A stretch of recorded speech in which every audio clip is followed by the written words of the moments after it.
Hello and welcome to my channel. Here I review new movies and television shows. Today I want to talk about Netflix's new film, AKA. It's a French action thriller film that follows undercover agent Adam Franco. One of France's top-of-the-line assassins, Franco is sent on a dangerous mission to infiltrate a notorious mobster's crew. His mission inside is to learn the whereabouts of a world-famous terrorist. During the mission, Franco finds his morality put to the test when he ends up bonding with the mobster's young son. It was written and directed by Morgan S. Dalibert and co-written by Alban Lenoir. This film stars Alban Lenoir as Adam Franco, a silent and extremely violent man. He's supported by Eric Cantona, who plays the mobster Pastor, and Thibault de Montalembert, who plays his government handle Kruger. The film follows two storylines, provides a ton of mystery, and starts with a bang. It opens with a mission that Adam has been sent on. He infiltrates a terrorist compound and kills everyone inside before finishing off his target. It really sets the stage for what kind of man he is. He's brutal and capable, and he follows orders to the letter. From there, we see him sent on a new mission, and while he's infiltrating Pastori's crew, we also get snippets from his target's perspective, just enough to make us realize how murky the situation is. Adam bonds with the new crew, especially Pastori's son and daughter, and we learn a little about his past. It's filled with twists and turns, and although most of them are kind of predictable, it's a fun mystery that does keep you guessing.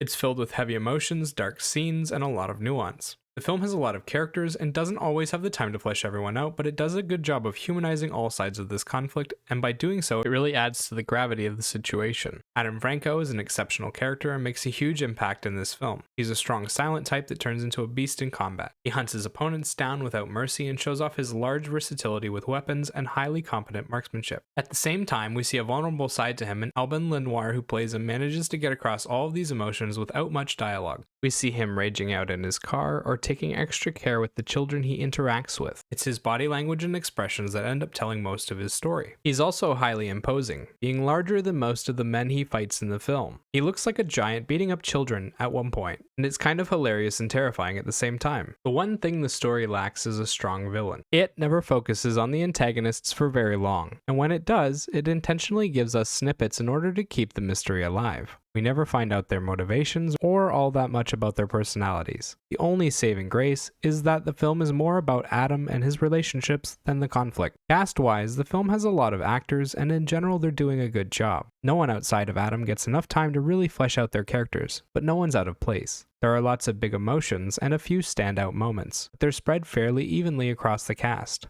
Visually, the film is quite dark. It tends to film everything in low light with a few exceptions. It gives everything this gritty reality feel that works well with the atmosphere. There are also a lot of different sets throughout the film. They're constantly moving locations, and each new area is a detailed look into the lives of the characters. The action sequences are a big selling point of the film. Combat is simple and brutal. Adam walks around with a gun, taking his victims out one at a time like a true action hero. He makes heavy use of cover, and there are lots of great hand-to-hand fights throughout the film. The bullet wounds are gory and often center stage, and the combat does a great job of getting across how violent a man Adam really is. Sound-wise, the film makes use of a lot of classical sounding, quiet, mood-setting background instrumentals. They do an okay job of filling out the space behind the scenery, but often aren't all that relevant to the plot. Only time where it does feel like the music matches well with the story is when they bring in original tracks. The few original tracks in the film are well used and catchy, like the alt-rock tune that plays while they're robbing a bank. It's fun. It fits with the joking atmosphere the guys have before they head inside, and it sets the stage for the next scene, creating a gentle atmosphere with an underlying unease. Unfortunately, they don't use many original tracks, and the moments where the soundtrack meshes well with the film are few and far between. The soundtrack ends up being entirely forgettable and not making much of an impact. Overall, AKA is a dark action thriller that plays with a lot of nuances. It takes a violent and extreme character and finds the one situation that could actually awaken his dormant emotions and forces him into it. We get some amazing action, thrilling story, solid cast,